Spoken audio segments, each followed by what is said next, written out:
Good morning, YouTube. What's going on with y'all out there? It's your boy Sean, aka Sean Knight 3000.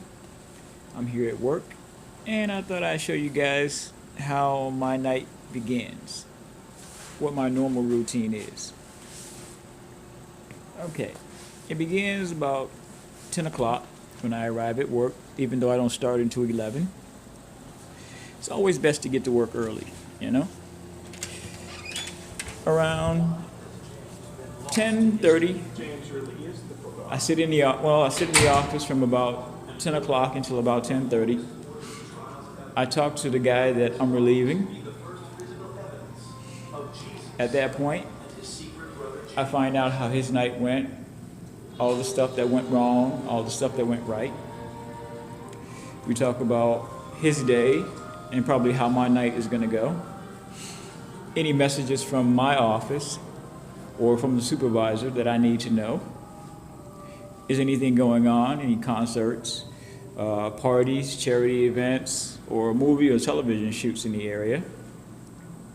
Because that affects how our day or our night is going to go. Then about 10:40, I sign in. He goes home.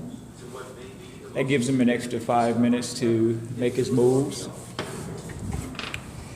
Then about 10:45, I call the command center, let them know that I'm here and that my night has officially started.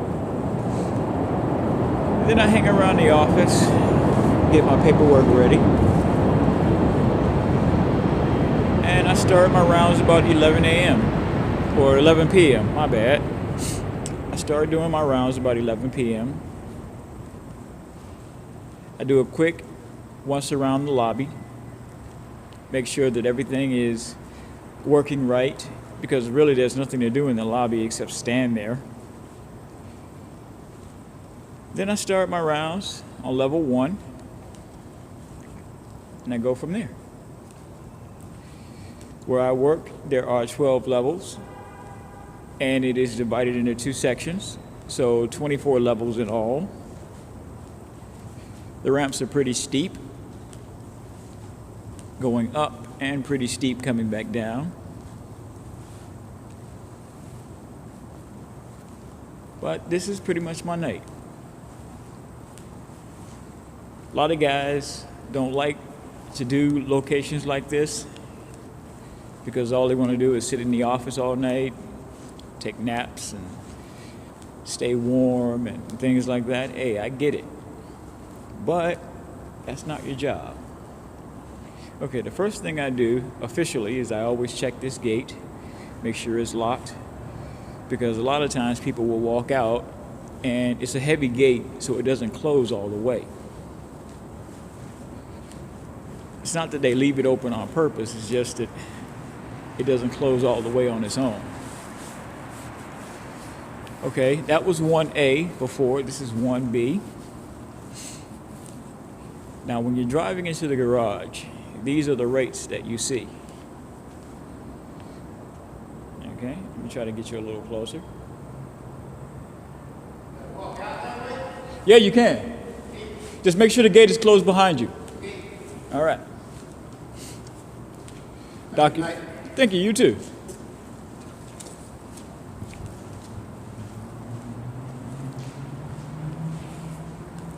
Okay. Continuing my rounds, this is level 1B. A little bit later on, about 25 minutes from now, I'll come back down and make sure the gate is closed completely, just in case. You trust people to close the gate behind them, but as I said, it's a pretty heavy gate, so sometimes it doesn't close all the way. It'll close, you'll hear the clank, but it doesn't close to the point where it's locked. Okay, now we're on level 2. I'm going to keep the camera narrow. I'm not going to zoom in so you don't get to see people's license plates. But believe it or not, I also use my video to actually prove that I'm here and doing my job. Because a lot of times you'll get the client, wow, that truck is filthy. As I was saying, a lot of times you'll get the client saying, well, we didn't see the security guard all night, in their obviously Jamaican or African accents. No offense to my Jamaican or African brothers and sisters, but for some unknown reason, I'm still trying to figure it out. Now this is the exit, the only exit at the location. But as I was saying, for some reason, unknown reason, these locations, especially in the downtown area, seem to hire a ton of Jamaicans and or Africans to work here. They mostly work in the call center. I'm not sure why. Every once in a while you'll hear an American accent, but that's very, very rare. I think in the 3 years that I've been here, I've only heard one African American lady and only one Caucasian lady. As you're leaving, you're privy to how much things cost, depending on how long you've been here. So, and I show this because you get people that come here and park and then claim that they don't know how much they owe, or they didn't realize how expensive it was. Now this is 2D. Now before, this space was rented out by Bank of America. There are 10 parking spots, and Bank of America had rented them all out. This is back when Bank of America had their fleet. Yes, believe it or not, Bank of America had a fleet of cars. They were Toyotas and Chevys. There were 6 Toyotas and 4 Chevys. And every once in a while they would rotate them out. My guess is they would move those vehicles to other locations. But from what I've heard, Bank of America has completely sold off their fleet. They use those cars, I guess, for bank employees to do quote-unquote bank-related business. But I guess they got tired of paying the insurance, or maybe it was just the fact that so much, shall we say, extracurricular activities were happening in their vehicles, or it could have been a financial issue. They decided to completely scrap their fleet and sell it. And that space has been available ever since. So if you're in the greater Chicagoland area and you have a fleet and you want to park in the downtown area, hey, this is a spot. Check it out. When people exit their vehicles, they decide for whatever reason to dump their garbage instead of taking it 100 feet to a garage, to a garbage can. They decide for their own reasons, you're gonna hit a garbage can on your way out. That's the thing about this place. You're gonna run into a garbage can on your way out of the building. You could easily dump all your garbage into that garbage can. There's no need to throw your garbage onto the floor, even though we have a cleaning company that makes sure the garage is nice and clean. You don't have to add to that work. You don't have to do that. You don't have to throw your garbage on the floor. There are garbage cans at every elevator point, like so. There are garbage cans indoors, so if you don't want to be out in the cold, you don't have to be.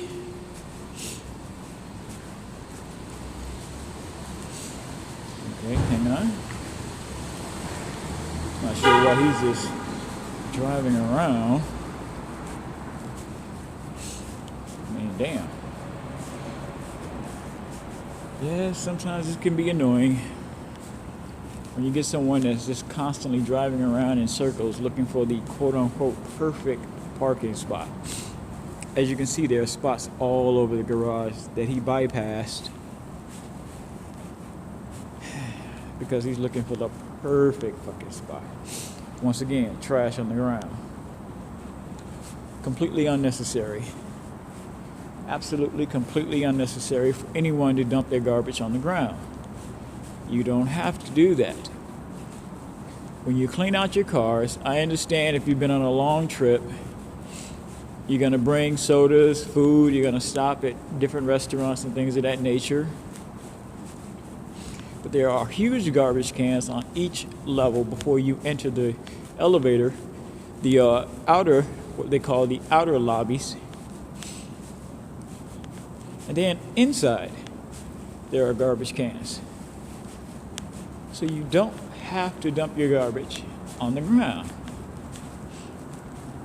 And yet on every single level, you'll find garbage. Now this is what they call an outer lobby. Each one is color-coded.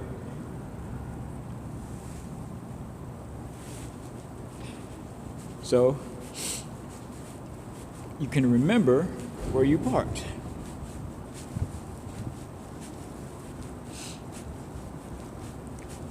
Supposedly. And believe it or not, people still misplace their cars. I can't tell you the number of times I've walked through this place from top to bottom looking for helping someone look for their car because they didn't remember what level they parked on, what section they parked in.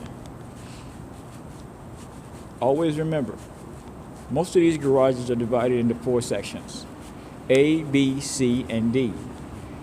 So each floor has 4 sections. Remember where you parked. The best thing to do is just remember the color. Blue, red, green, pink, whatever the color is. From there, it's pretty easy. You know? And you can hear voices in the garage.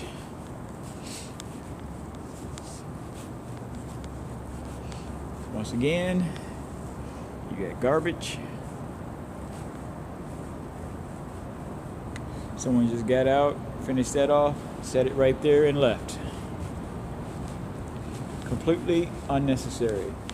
On your way to the elevator, you're gonna run into garbage cans. On your way out of the garage, there's a huge garbage can right at the exit. As you put your ticket into the machine to leave, or you're paying at the exit, you drive up a grand total of 1 foot. There's a huge empty garbage can sitting right there. Toss your garbage in and you're good to go.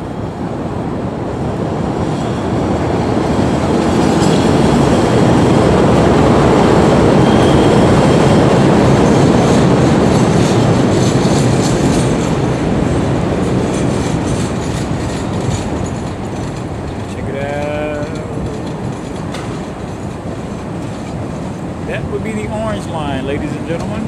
The orange line going to Midway Airport. Yep, it's still running even this time of night.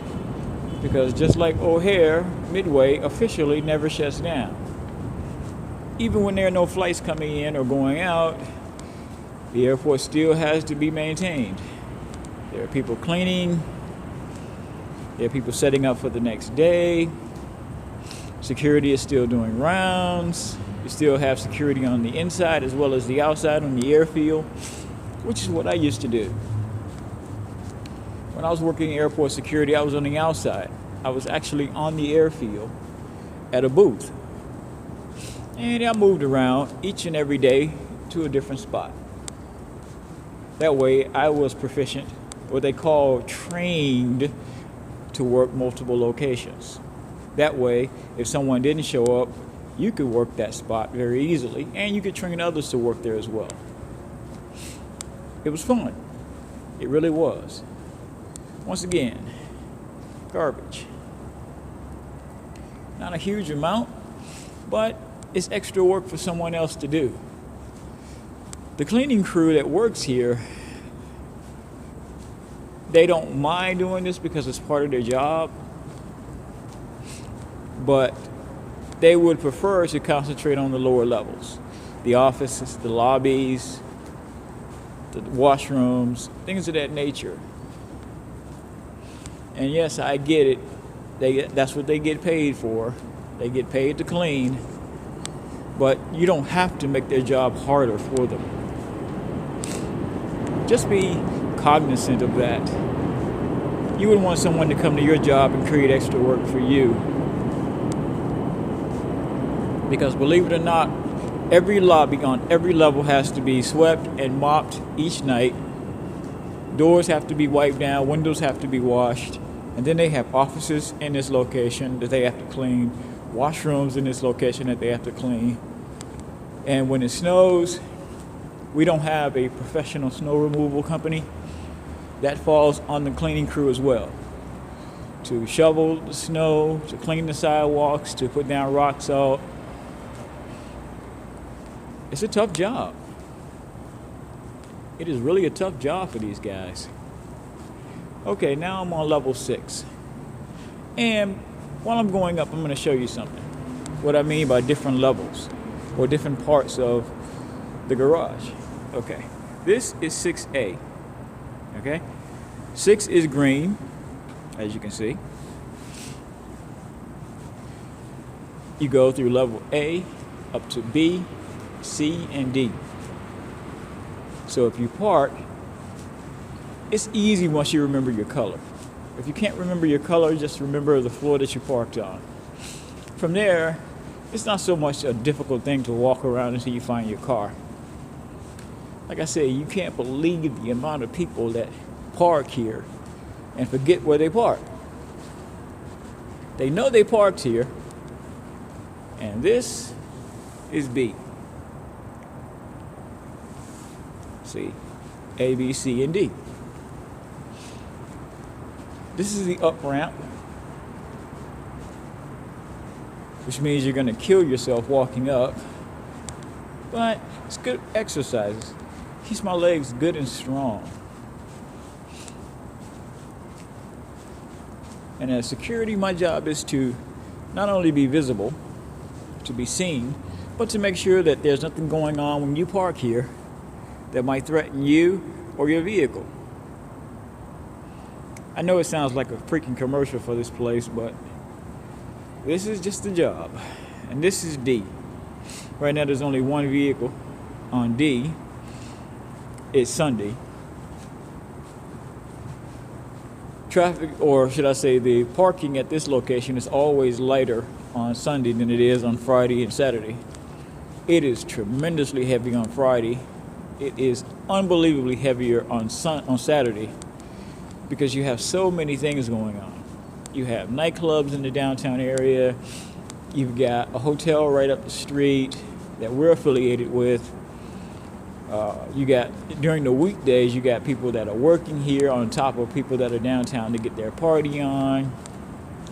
You got the municipal building across the street, which, yes, is in fact a correctional facility. I'll give you a quick look at that. That is a correctional facility. And it is full to the brim with guys who have done, well, let's just say they've done a few things that they shouldn't have done and they ended up incarcerated. Right there, they're doing some renovation. They're going to turn that into a beautiful park. I think it's going to be ready around 2015. Or I think late 2015. I'm not exactly sure. Maybe 2016. I'm not sure. But it's going to be a really, really beautiful park where you can go and sit, and relax outdoors. I think it's going to be a couple different levels to it. Now, why they're doing that in front of a municipal building that's a correctional facility, I don't know. Maybe it's to torment and torture the guys that are incarcerated inside. You can look out and see the park, but you can never go there until your time is served. Okay, level 7 is completely empty. Or at least 7D and 7C. There's only one vehicle on level 7. Now, normally, if I don't have the camera and I'm not showing how my day is, how my night actually goes, this goes a lot faster. It usually takes me 15 minutes to walk all the way to the top, checking each individual level, checking the lobbies, because believe it or not, when it's really, really cold outside, homeless people attempt to sneak in and stay here. Because each individual lobby is nice and heated. They think that, well, if they go up to level 3 or 4 or 5, they can, lay down and get some sleep. Purple for all the Justin Bieber fans out there. The problem is, this is a place of business, not a homeless shelter. So I do my rounds. I make sure I check each and every lobby. If I find a homeless person, you try to be nice and courteous and explain to them that they can't stay here, they can't sleep here. Unless you have a vehicle parked here, you really can't stay at this location. I can give you a little bit of leeway, long enough to get yourself warm and get your stuff together, but this is not a hotel. It's not a homeless shelter. This is a place of business. And I'm not trying to be that asshole security guard that kicks out someone into the cold, but that's kind of my job. Now down there, what you're looking at is one of the government vehicles that are parked here. Once again, you've got the federal building right down the street in the opposite direction from us. You have the municipal building across the street, which is a city facility. But because the federal building is right down the street, a lot of their vehicles are parked here. Like, for example, that one. That's also a federal vehicle.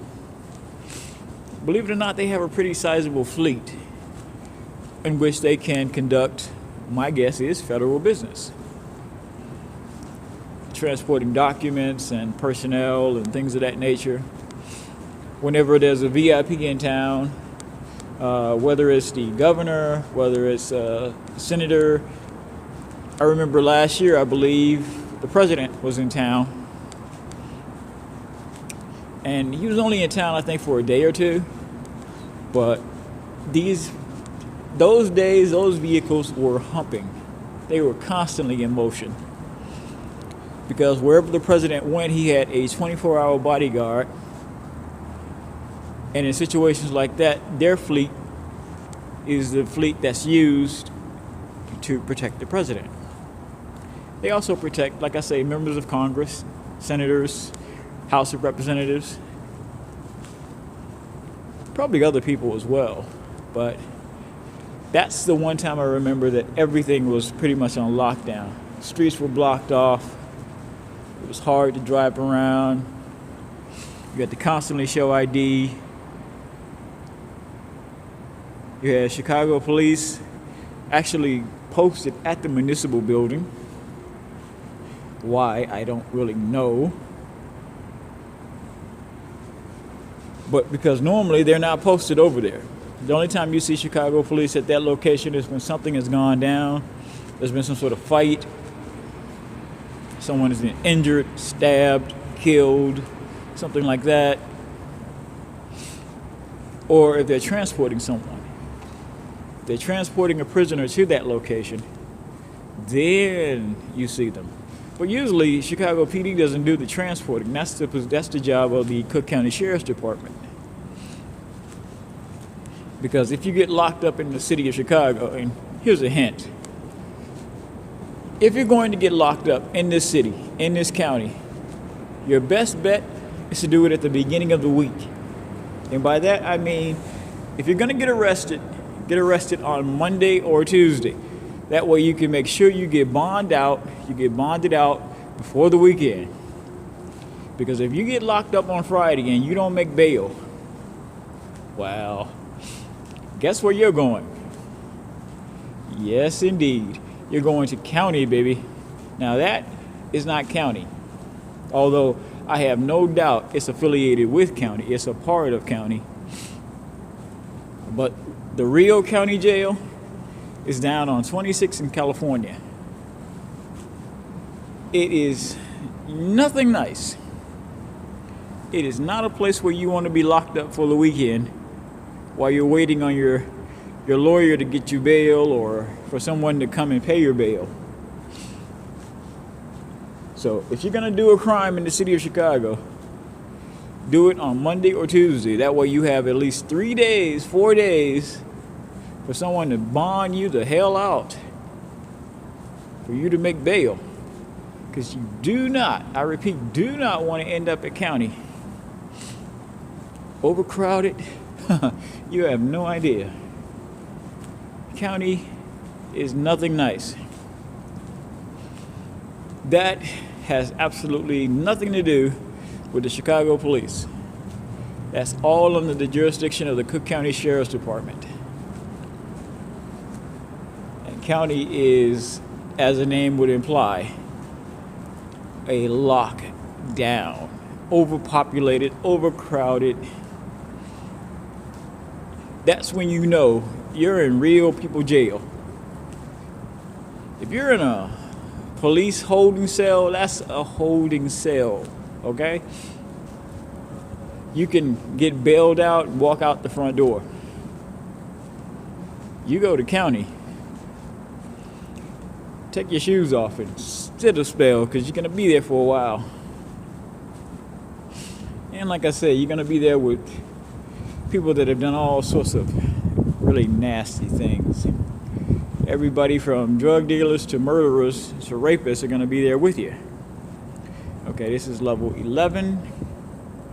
It has a orange, brown, rusty brown looking color to it.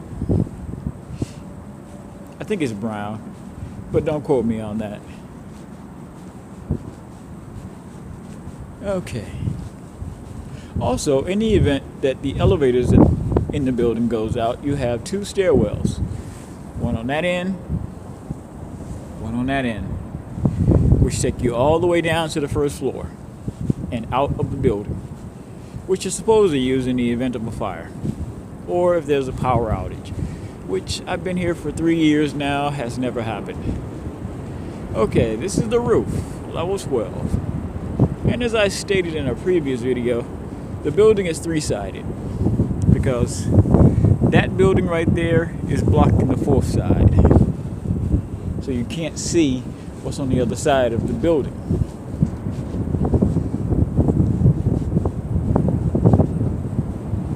Welcome to the roof.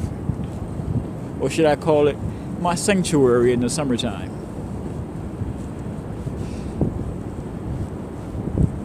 This is where I come and I hang out most nights in the summer.